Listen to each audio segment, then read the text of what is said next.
Hello! So far, we have been discussing the duals of LPs in standard equality form, and they are listed here. But there are other forms of LPs as well, and we want to see what are their duals. So what we will do is that, for maximization LPs, we will convert them to standard equality form first, take the dual, and then see what it means. Later on, we can skip the intermediate steps. We start by looking at variations on the constraints. In standard equality form, we have equality constraints. So what happens if I change it to an inequality constraint? Specifically, the less than or equal to version.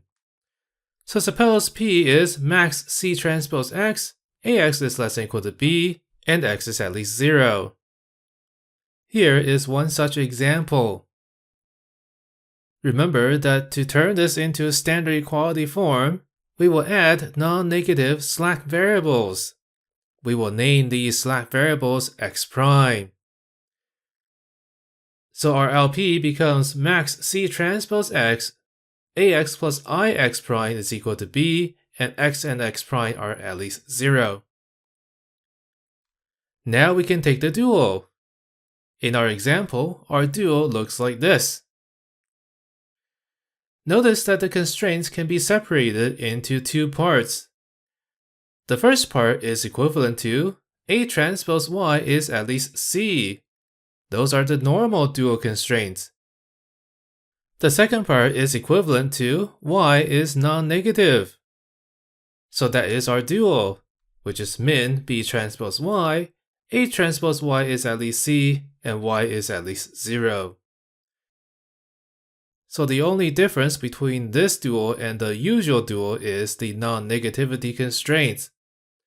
So we can say that less than or equal to constraints in the primal corresponds to non-negative variables in the dual.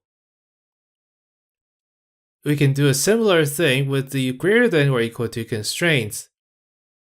If the primal has AX is at least B in the constraints, then the dual has Y is less than or equal to 0. And we will leave this as an exercise. So the greater than or equal to constraints in the primal corresponds to non-positive variables in the dual. And we have seen from the standard equality form that equality constraints in the primal corresponds to free variables in the dual. We now look at the variations on the variables. We first look at what happens when we have free variables. Max C transpose X subject to AX is equal to B only. Here is an example. And remember how we convert this into standard equality form. We replace X with a difference of two non-negative variables. So this is our equivalent standard equality form. And now we can take the dual. Notice that the constraints can be separated into two parts. The first part is equivalent to A transpose Y is at least C. And the second part is equivalent to minus A transpose Y is at least minus C. These are just negatives of each other, so combining them we get A transpose Y is equal to C. So, the dual of our linear program is min B transpose Y, A transpose Y is equal to C. So free variables correspond to equality constraints. Now from the standard equality form, we see that if we have a non-negative variable in the primal, then this corresponds to a greater than or equal to constraint in the dual. Similarly, for a non-positive variable in the primal, it corresponds to a less than or equal to constraint in the dual. And we will leave this conversion as an exercise. So these are all the variations when we have a maximization LP. So what about minimization problems? We will say that the dual of a minimization LP can be obtained by reverse engineering the rules. That means that we are finding a maximization LP whose dual is our own minimization LP. For example, from above, the dual of min B transpose Y subject to A transpose Y is equal to C is max C transpose X subject to AX is equal to B. We see that the dual of this maximization problem is our minimization problem. So we will define the dual of the minimization problem to be the same maximization problem. In other words, the dual of the dual is the original. We now summarize all the rules in this table. On the left are maximization LPs, and on the right are the corresponding minimization LP. We have all the variations on constraints and variables on the left, and their corresponding variables and constraints on the right. Now, we derive these rules based on having every constraint of the same type or every variable of the same type. But in fact, we can apply these rules on the individual basis for each constraint and each variable. Let's have a look at this example here. Take a moment and try to figure out what is the dual of this example.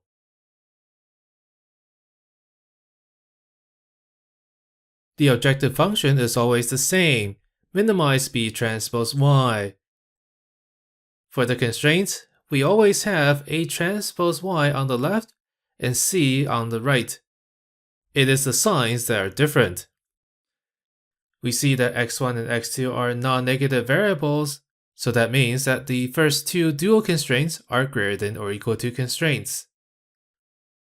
x3 is at most 0, so the third dual constraint is a less than or equal to constraint. x4 is free, so the fourth dual constraint is an equality. Now the first primal constraint is a greater than or equal to constraint, so y1 is at most 0. The second primal constraint is less than or equal to, so y2 is at least 0. The third primal constraint is equality, so y3 is free. And that is our dual. Finally, we will extend our duality theorems to general LPs. Recall that our weak and strong duality theorems were specifically for standard equality forms, but they can be generalized, and we will leave the proofs as exercises.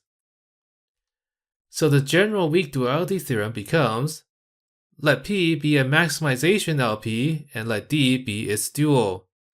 If x bar y bar are feasible solutions to P and D respectively, then the objective value of x bar in P is at most the objective value of y bar in D. Moreover, if they have the same objective values, then they are both optimal. And the general strong duality theorem states that let P be any LP and let D be its dual. If P has an optimal solution, then D has an optimal solution, and they have the same optimal values. Note that because the dual of the dual is the original, we can swap P and D in this theorem and it will still be true. And that's the end of the first half of duality.